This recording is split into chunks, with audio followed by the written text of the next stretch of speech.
বঙ্গোপসাগরের বিস্তীর্ণ জলরাশি আর বাংলাদেশের মাটি এখন বিশ্ব পরাশক্তিগুলোর স্নায়ুযুদ্ধের একদম কেন্দ্রবিন্দুতে পরিণত হয়েছে। এতদিন ধরে এই অঞ্চলটিকে ভারত নিজেদের পৈতৃক সম্পত্তি এবং প্রভাব বিস্তারের একচেটিয়া চারণভূমি বলে মনে করত।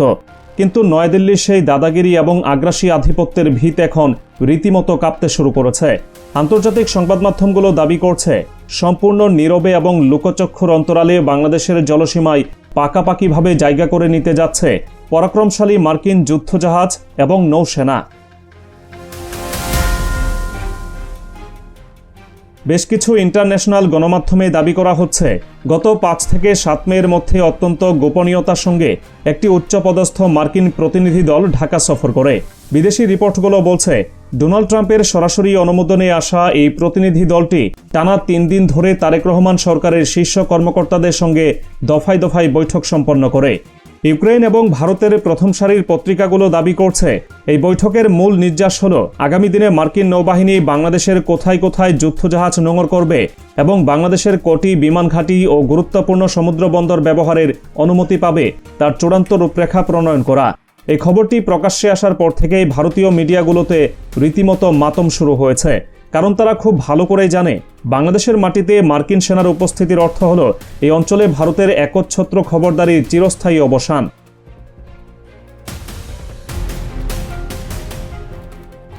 ইউক্রেন থেকে সম্প্রচারিত প্রভাবশালী সামরিক সংবাদ মাধ্যম মিলিটারি এনওয়াইআই গত 13 মে একটি অত্যন্ত বিস্ফোরক প্রতিবেদন প্রকাশ করে। তাদের খবরের শিরোনাম ছিল, Bangladesh open spots to USS warship, অর্থাৎ বাংলাদেশ আমেরিকার যুদ্ধজাহাজের জন্য নিজেদের বন্দরগুলো উন্মুক্ত করে দিল। বিদেশি এই পত্রিকাটির দাবি, কূটনৈতিক স্তরের সমস্ত আইনি কার্যাবলী ইতিমধ্যে সম্পন্ন হয়েছে, এখন কেবল আনুষ্ঠানিক চুক্তি স্বাক্ষর বাকি। অন্যদিকে ভারতের সমুদ্র বিষয়ক প্রভাবশালী সংবাদ মাধ্যম মেরিন ইনসাইট 15 মে একটি দীর্ঘ প্রতিবেদন প্রকাশ করে তাদের চরম হতাশা এবং আতঙ্ক প্রকাশ করেছে। ভারতের এই সংবাদ মাধ্যমটির শিরোনাম ছিল, US plans to deploy warship in Bangladesh closer to India and China. Bharat এবং চীনের দোরগোড়ায় বঙ্গোপসাগর এলাকায় মার্কিন যুদ্ধজাহাজ মোতায়েনের এই খবর ভারতীয় নীতি নির্ধারকদের কতটা বেকায়দায় ফেলেছে তা তাদের মিডিয়ার এই তীব্র প্রতিক্রিয়া দেখে স্পষ্ট বোঝা যায়। শ্রীলঙ্কার বিখ্যাত সংবাদপত্র শ্রীলঙ্কা গার্ডিয়ানের পাতাতেও বাংলাদেশের সমুদ্রে মার্কিন যুদ্ধজাহাজ মোতায়েনের এই খবর একইভাবে গুরুত্বের সঙ্গে ছাপা হয়েছে। আন্তর্জাতিক গণমাধ্যমগুলোর দাবি অনুযায়ী বাংলাদেশ এবং আমেরিকার মধ্যে মূলত দুটি অত্যন্ত সংবেদনশীল চুক্তি হতে যাচ্ছে। প্রথম চুক্তির নাম আকসা বা acquisition and cross servicing agreement. বিদেশি রিপোর্টগুলো বলছে, এই চুক্তির ফলে বঙ্গোপসাগরে, বিশেষ করে সুন্দরবন সংলগ্ন দক্ষিণাঞ্চলীয় জলসীমায় বাংলাদেশের নৌসেনার পাশাপাশি মার্কিন যুদ্ধজাহাজ অবস্থান করবে। ভারতীয় মিডিয়াগুলোর দাবি, আকসা চুক্তির আওতায় আমেরিকার নৌবাহিনী বাংলাদেশের প্রধান 4টি বন্দর, চট্টগ্রাম বন্দর, মংলা বন্দর, পায়রা বন্দর এবং নির্মাণাধীন মাতারবাড়ি বন্দর ব্যবহারের সরাসরি অধিকার লাভ করবে। মাতারবাড়ি বন্দরটি আন্তর্জাতিক জাহাজের ব্যবহারের উপযোগী হওয়ার সঙ্গে সঙ্গেই সেখানে মার্কিন যুদ্ধজাহাজের প্রবেশাধিকার নিশ্চিত করা হয়েছে বলে বিদেশি পত্রিকাগুলো উল্লেখ করেছে। এসব বন্দরে আমেরিকার যুদ্ধজাহাজগুলো তাদের জ্বালানি সংগ্রহ, মেরামত এবং সামরিক অপারেশন পরিচালনা করবে। পাশাপাশি বাংলাদেশ বিমান বাহিনীর প্রতিটি গুরুত্বপূর্ণ বিমান ঘাঁটিতেও মার্কিন সেনা প্রবেশাধিকার পাচ্ছে বলে আন্তর্জাতিক মহল দাবি করছে। দ্বিতীয় চুক্তির নাম বলা হচ্ছে জিসোমিয়া বা general security of military information agreement. এই চুক্তিটিকে ঘিরে ভারতীয় মিডিয়াগুলো সবচেয়ে বেশি প্রোপাগান্ডা এবং আতঙ্ক ছড়াচ্ছে। ভারতীয় প্রতিরক্ষা প্রকাশনাগুলোর অত্যন্ত চাঞ্চল্যকর দাবি হলো, এই চুক্তির মাধ্যমে military two military intelligence sharing হবে। তাদের ভাষ্যমতে বাংলাদেশ সেনাবাহিনীর যাবতীয় গোপন তথ্য মার্কিন সামরিক সার্ভারে শেয়ার করা হবে। বিদেশি গণমাধ্যমগুলো এমনভাবে খবর পরিবেশন করছে যেন দেশের প্রতিরক্ষা ব্যবস্থার অত্যন্ত সংবেদনশীল তথ্য আমেরিকার হাতে চলে যাচ্ছে। যদিও এই চুক্তির মূল শর্ত হল উভয় দেশই একে অপরকে তথ্য দিয়ে সহায়তা করবে, কিন্তু ভারতীয় মিডিয়া এই বিষয়টিকে ফুলিয়ে ফাঁপিয়ে এমনভাবে উপস্থাপন করছে যাতে মনে হয় বাংলাদেশ তার নিয়ন্ত্রণ হারিয়ে ফেলছে।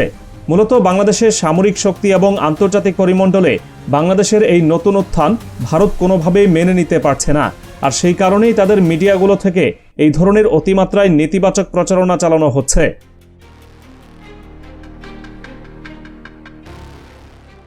এই পুরো আয়োজনের সবচেয়ে আলোচিত এবং স্পর্শকাতর বিষয়টি হল প্রবাল দ্বীপ সেন্ট মার্টিন। আন্তর্জাতিক সংবাদ মাধ্যমগুলো দীর্ঘদিন ধরেই দাবি করে আসছিল, আমেরিকার নজর রয়েছে বঙ্গোপসাগরের এই গুরুত্বপূর্ণ দ্বীপটির দিকে। বিদেশি রিপোর্টগুলোর বর্তমান দাবি হল তারেক রহমান সরকার অবশেষে সেন্ট মার্টিন দ্বীপটি ব্যবহারের বিষয়ে মার্কিন যুক্তরাষ্ট্রকে সবুজ সংকেত দিয়েছে। আন্তর্জাতিক ভূরাজনৈতিক প্রকাশনাগুলো সেন্ট মার্টিনকে ভারত মহাসাগরের ক্ষুদ্র দ্বীপ দিয়েগো গার্সিয়ার সঙ্গে তুলনা করছে। দিয়েগো গার্সিয়া মূলত ইংল্যান্ডের অধীনে থাকলেও সেখানে আমেরিকা যৌথভাবে একটি বিশাল সামরিক সেনা ছাউনি পরিচালনা করে এবং সেখান থেকেই গোটা ভারত মহাসাগরে নিজেদের আধিপত্য কায়েম করেছে। বিদেশি রিপোর্টগুলো দাবি করছে সেন্ট মার্টিন দ্বীপটিও এখন কাগজে কলমে বাংলাদেশ এবং আমেরিকার যৌথ সামরিক নিয়ন্ত্রণে থাকলেও আগামীতে এটি বঙ্গোপসাগরের বুকে একটি অভেদ্য মার্কিন দুর্গে পরিণত হতে যাচ্ছে। আর এই সম্ভাবনাটি ভারতের জন্য সবচেয়ে বড় গলার কাটা হয়ে দাঁড়িয়েছে।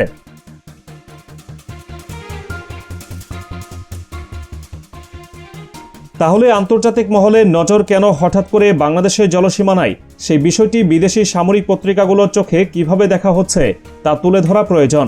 হাজার হাজার মাইল দূর থেকে আমেরিকা কেন বঙ্গোপসাগরে এত বড় সামরিক বহর নিয়ে হাজির হতে চাইছে? বিদেশি মিডিয়াগুলোর মতে এর মূল লক্ষ্যবস্তু হল চীন। ইন্দোনেশিয়ার গা ঘেঁষে থাকা মাত্র 3 কিলোমিটার চওড়া স্ট্রেট অফ মালাক্কা দিয়ে সারা বিশ্বের প্রায় 30% সামুদ্রিক বাণিজ্য পরিচালিত হয়, যার উপর চীনের অর্থনীতি মারাত্মকভাবে নির্ভরশীল। আমেরিকা যদি ভবিষ্যতে এই পথটি ব্লক করে দেয়, সে আশঙ্কায় চীন মিয়ানমারের ভেতর দিয়ে রেঙ্গুন এবং চাউকপিউ থেকে কুনমিং পর্যন্ত বিশাল দুটি বিকল্প স্থলপথ তৈরি করে রেখেছে। গণমাধ্যমগুলো বলছে বঙ্গোপসাগরে মার্কিন নৌবাহিনীর উপস্থিতির মূল কারণ হল যে কোনো মুহূর্তে স্ট্রেট অফ মালাক্কার পাশাপাশি মিয়ানমার হয়ে চীনের এই দুটি বিকল্প স্থলপথ পুরোপুরি ব্লক করে দেওয়ার ক্ষমতা অর্জন করা।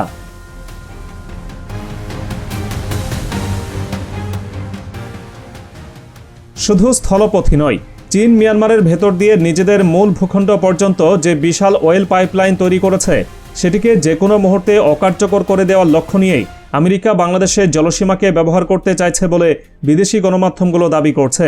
এছাড়া কক্সবাজারের কাছে চীনের অর্থায়নে নির্মিত বিএনএস পেকুয়া নৌঘাটিতে বাংলাদেশ ও চীন উভয়ই সাবমেরিন ব্যবহার করত। বিদেশি সামরিক প্রকাশনাগুলোর দাবি, দক্ষিণ পূর্ব এশিয়ায় চীনের সেই সাবমেরিন ক্ষমতাকে ট্র্যাক করে অকেজো করে দেওয়ার জন্যই আমেরিকার যুদ্ধজাহাজগুলো বাংলাদেশের বন্দরে প্রবেশ করছে। পাশাপাশি মিয়ানমারের জান্তা সরকারের পতন এবং বিভিন্ন বিদ্রোহী গোষ্ঠীর সংঘাতকে কাজে লাগিয়ে গোটা অঞ্চলকে রাজনৈতিকভাবে নিজেদের নিয়ন্ত্রণে নেওয়ার একটি ছক মার্কিন প্রশাসনের রয়েছে বলে আন্তর্জাতিক মহল মনে করে। যে মিয়ানমারের কারণে রোহিঙ্গা সংকটের ভয়াবহ মাসুল বাংলাদেশ সরকারকে গুনতে হয়েছে, সেই মিয়ানমারকে ঘিরে নতুন সামরিক মেরুকরণ শুরু হয়েছে। তবে এই পুরো ঘটনায় সবচেয়ে বড় পরাজয় ঘটেছে ভারতের।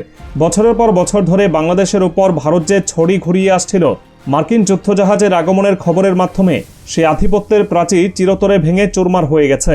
ভারতীয় মিডিয়ার কান্না এবং হাহাকার বুঝিয়ে দেয় বাংলাদেশ এখন আর কারও অঙ্গরাজ্য নয়, বরং বিশ্ব রাজনীতির এক অত্যন্ত শক্তিশালী এবং স্বাধীন খেলোয়াড় হিসেবে আত্মপ্রকাশ করেছে।